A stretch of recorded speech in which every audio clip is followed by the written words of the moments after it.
Hello everyone, thanks so much for coming down. I really appreciate this turnout. So my talk, if anyone here was for Charlie's talk earlier, it'll really be bouncing off of that. The importance of insects and biodiversity is really what I'm trying to emphasize here, but especially our decomposers. Now these are some bugs that a lot of people might have an aversion to because you don't really want to think about all the creepy little slimy things crawling around your compost pile or whatever, but they're some of the most important building blocks in the food web, and they provide so many services for us as well. So if I could get a little click to the next slide there. Amazing. Okay, so what are cleaner bugs? Now, for the record, before we get started, okay, insect and vertebrate taxonomy is a whole thing, so I'm just going to break it down. When I talk about a cleaner bug, I mean anything creepy-crawly, walking around with a couple legs. I'm not just saying insects or something, because you might have creatures like worms, which are really important, wood lice, everything, and those don't necessarily fit into one little box. But they're mostly just decomposers. So you got your wood lice, flies, millipedes, worms, etc. A lot of things that you'll find crawling around maybe in a compost bin outside. And they like to live in areas like dead wood, soils, like I said earlier, compost piles, doggy doo, pretty much anywhere you go, you will find them. They're probably in this room right now, honestly. If you zoom on in, you'll see all sorts of tiny little mites. You might have silverfish, which are these little insects that are crawling around. They like to eat glue from book bindings and everything. You'll find creatures everywhere, whether you like it or not. There's probably some living on your face. Sorry to say. Anyway, next slide. Thank you. So why do we want them then? You know, if there is such an aversion to these creatures, why are they, oh hello, why are they so important? Well, simply put, they eat dead and decaying material, which is essential for us. Without all of these critters, we would be walking around each day, you'd open up your door and you would be met with a metric ton of poop right in your face. Nobody wants that. There's also dead bodies that they help clean up, all the things we don't really want to talk about, but the things that we need cleaned for us. If you go to the tidy town stall later, you can let them know, listen, we're keeping things tidy, but we also need to make sure that something's eating all these nasty things that we got going around. They really help to improve soil quality as well, because in breaking down all of that dead and decaying material, they're giving us fertile soils. That's why you might have, you know, your worm composter outside. And in fact, I got a little fun factoid for you, but for many parts of Europe, earthworms burrow through to about 40 to 70 tons of soil per hectare every single year, and that produces a lot of compost. So they produce up to half their weight in fertile soil every single day. And I'm actually starting to see lately, a couple places are producing this commercially. You got things sold like worm casts, which are kind of a fancy name for word poop. Again, I think people don't want to really tackle that word, but that's essentially what you're buying. And they provide food for animals and plants. Again, they're that building block at the very bottom of the food chain. I'm sure we've all seen an early bird getting that worm, going outside, eating up wood lice. These little critters, they're so important for building up different organisms, and for why we have such a diversity of bird species here as well. And they also help to aerate soils. So anything that's slithering on through the soil is helping to create these tiny little holes, these perforations, and that really helps to allow water to come through. So they're really important in water circulation as well. Without worms burrowing through soil, you're just gonna have this thick block that nothing is going to get through. It can't permeate. And when you have a situation like that, you have things like flooding coming up. It's why we have such issues with flooding, say in Dublin City or Cork especially, those really built up areas where there's nothing permeable for the water to get down through. And decomposers really help with easing up that soil. And not just decomposers, the different communal insects like ants, they really help to break up that soil. So they're really important for us. Next slide there. Thank you. These are just some examples. Now again, you can't see it super clearly, but I'm just going to point through the differences here. The major one is, a lot of people think a woodlouse, pictured here, and a roly-poly bug, pictured right here, are the same thing, when they're actually very different. They're actually from two totally different families. So the woodlouse, our humble, lovely woodlouse here, is just this creepy crawler that you might find in your garden in wooden piles, things like that. They eat up dead wood. But they're not actually insects. They're crustaceans. So they're more closely related to your crabs. A lot of people call them wood shrimp because in some areas people actually like to cook them up and they apparently taste just like shrimp, putting it out there. But your roly-poly bugs, which if you're anything like me, you might have collected a lot as kids and just made a bucket full of these rolling balls. But they're actually what we call pill millipedes. So they're part of that family with the many-legged millipedes and centipedes, and they can curl up perfectly into these little balls. But they help as well in breaking down that organic material. Down here I have another one of those examples. There's a millipede there. Well, it was camouflaged in the picture. Now it's really camouflaged against all this light. And over here is one of our most important decomposers in a coastal region like Skerries. And a lot of people don't talk about them too much. Sandhoppers. Now, if you've ever been on the beach on a particularly maybe wet day or a day right after a storm, you might find huge piles of seaweed all up on the beach. You'll find on the North Strand all the time. And these sandhoppers you will find jumping pretty much everywhere. Look like little fleas. So whenever you're walking along the beach, you'll see all these things springing on up. And those are these sandhoppers. They help to break down all of that organic matter, and they are incredible at doing so. They can break it down at a very quick pace, and that prevents just an immense buildup of seaweed that you'll have, especially when we have human-made constructs like pillars to prevent longshore drift of sand and things like that. You can have a lot of this organic material just building up in one area. So it's really important that you have organisms like this that help break it down and also provide food for all sorts of marine birds and different species like that. And on top of that, they actually have some really incredible behaviors. So not only can they hop around the place, they're pretty good at that, but they also have this built-in mechanism where they can control what time they go out to feed based on the moon's cycles. And that's because, of course, as we know, the moon controls the tide. By the way, the theme of the Sustainable Skerries Festival right now, it's turning the tide together. I'm really just combining things, bing bam boom. According to changes in the moon cycle, they can tell where the tide is going to be. And so they know where their food is going to be and if they're going to get totally drowned and just sucked away by the ocean. So they will control where they are on the beach according to that. And in some instances, they can move fast, okay? They can move basically the equivalent of an Olympic runner, just going all the way up the beach and back in accordance with the tide, depending on where they really need to be. So super impressive critters, and I think we should put some emphasis on that.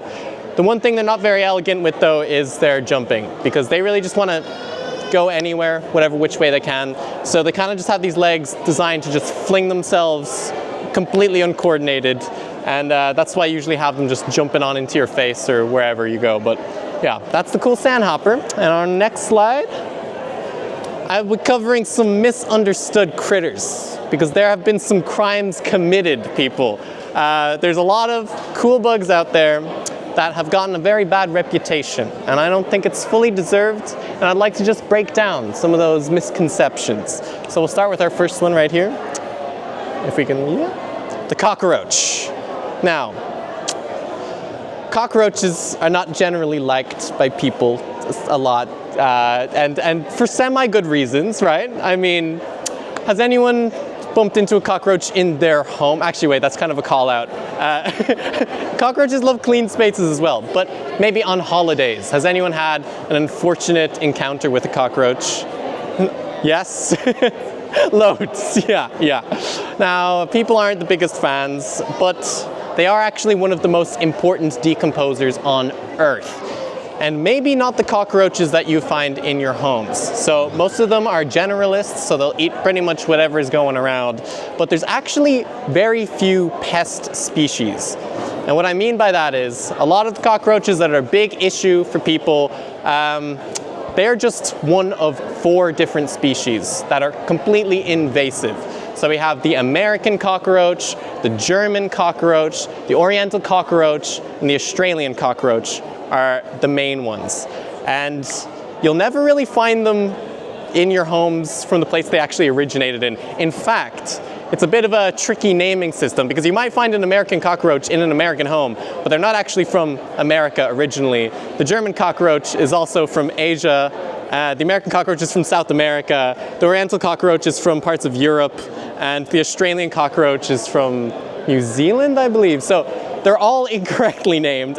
and they're just named for where they're found now as pests. But just know they're all invasive, and they're not supposed to be living in the places where you find them.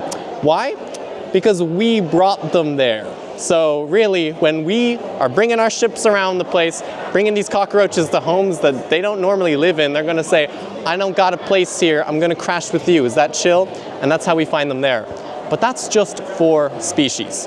There are over 4,500 species of cockroaches worldwide, and pretty much all of them are not going to be found in your homes. They're found outside, and they're essential decomposers. They're breaking down those dead leaves, they're going down, breaking down dead and decaying wood, and because they're generalists, they'll eat anything that's really thrown at them. If you got a bit of rotting fruit, if you got an ice cream sundae that's on the ground, no one's going to eat that. A cockroach will, so, you know, thank your cockroaches. They're also squeaky clean, okay? Even when they're going downtown on that Sunday shaboom, they're actually really, really clean critters. You could go up and you could kiss one very passionately, and I won't admit to doing anything ever before, and you will be absolutely germ-free. And that's because they cover themselves in sort of this cockroach hand sanitizer. They were on that first, and they do that every few minutes to make sure that they are really just squeaky clean, because they don't want to get germs either. And they're also very cute with a top hat, okay? If you could picture this common American cockroach with a top hat. In fact, if we could go to the next slide real quick. It's not a next slide, it's a top hat, whoa! It looks very, very cute. And you can't see it fully here, but if I had a huge zoom in on this cockroach's face, the eyes just shine with compassion and understanding. So I implore you, next time you find a cockroach in your home, don't just chuck it out or squish it. Pick it up and make prolonged eye contact with it, and maybe you'll understand. Anyway, our next slide here. I'm going to break down some very pretty cockroaches that you might not think are even cockroaches. This looks like a ladybug, right? Super pretty, bright red and black colors. That is in fact an exotic species of cockroach that you'll find in the wild. Next slide. This right here is a beautiful iridescent cockroach. So it has this shiny blue-green metallic color, and it actually uses that as a way to disguise itself. Even though it looks very showy, scientists have actually proven that sometimes looking shiny is a great way to stay hidden because it plays with your view of reflected light. And so these guys are just found scurrying around the dirt. You can see they're almost fully built over like a shield, and you'll see that with a lot of decomposers. Your woodlice, your roly-polies, your millipedes, they all have this shield covering their whole body, and that actually helps them to just dig and scurry under the leaf litter and just live a happy life chewing up dead things without being eaten by any predators. Our next slide there. What? It's a domino roach. Domino roach is one of my personal favorites, and one that I hope to keep one day. Please, Dad, please. Yes. They are a beautiful, beautiful species, and they're actually very popular in the exotic insect pet trade at the moment, which is a thing. It's getting bigger and bigger. In fact, exotic isopods are also really in at the moment, so they're kind of like your woodlice or your little roly-polies, but people have been getting crazy into the breeding scene. They're like breeding different kinds of them together to get all these funky colors. There's one called the clown isopod, which looks like just a little circus clown as a tiny woodlouse, and people pay upwards of about $100 on just one woodlouse for some of these critters. You have the rubber ducky isopod, which is my personal favorite. I would please Google that after this talk because they are so cute. They look like a little rubber duck. So again, very important decomposers. And next slide is a cockroach with googly eyes as well. I find that very effective too at destigmatizing them. If you just picture those really impactful, compassionate eyes. Anyway, next slide there. Our next misunderstood critter is the humble maggot. And some people here will be grateful that this is not in 4K right now. But these critters are absolutely delightful, and they are so important because they are our decomposition first responders. They're going to be on the scene. So, you know, if you got a friendly little deer walking around and one day that deer just kerploops onto the ground, that's nature. You're going to have maggots there pretty soon. Okay? Okay, flies are going to locate that body. They are so good at detecting the smells of decomposition. They'll be there in a minute, and they'll lay their eggs inside. And of course, no one wants to think too much about a corpse being covered in maggots, but it's essential in not only decomposition and breaking down of organic material, but also providing food for other animals. Because believe it or not, even though rancid meat isn't very edible, maggots totally are for a huge variety of species. You have things like vultures that are breaking down, large blocks of rancid meat, and that's because they have these really strong stomachs. But even a little songbird can pop on down and eat on a maggot and have a grand old time, no problems. They help to scoop the poop and clean the corpse. So that's one of their main roles, is going down to your doggy doo again, helping break that down and turning it into useful nutrients for the food chain. And in fact, you might think, oh, if an animal poops in the woods, that's just good for the actual soil there. Well, it needs to be distributed, okay? Because unless that's all just staying there, it's going to get washed away by rainwater, going to be put into our water systems, and you have an immediate overflow of nitrates and phosphates. So those are basically our big old fertilizers, and that's how you get things like algal blooms, where there's too much nutrients in the water and everything's dying off. 5 minutes, I'm on it, Sarah. Next slide.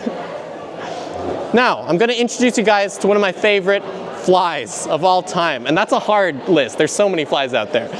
It is the black soldier fly, and it's getting really popular these days because farmers are actually taking up black soldier flies as one of their main sources of food, not just for their livestock, but also for human consumption.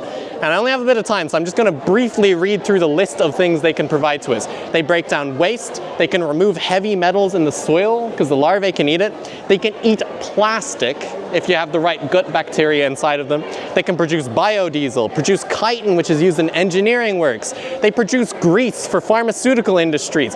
When you're putting on your Cervier at night, it might have a bit of black soldier fly in there. They can create natural fertilizers, they can provide feed and aquaculture, farming for food, and they're a very sustainable protein source. So just amazing insects overall. Next slide. We can learn a lot from these decomposers. Now this right here is the machine of the future. It's actually a breeding kit for black soldier fly larvae that they're hoping more people are going to take up in the future.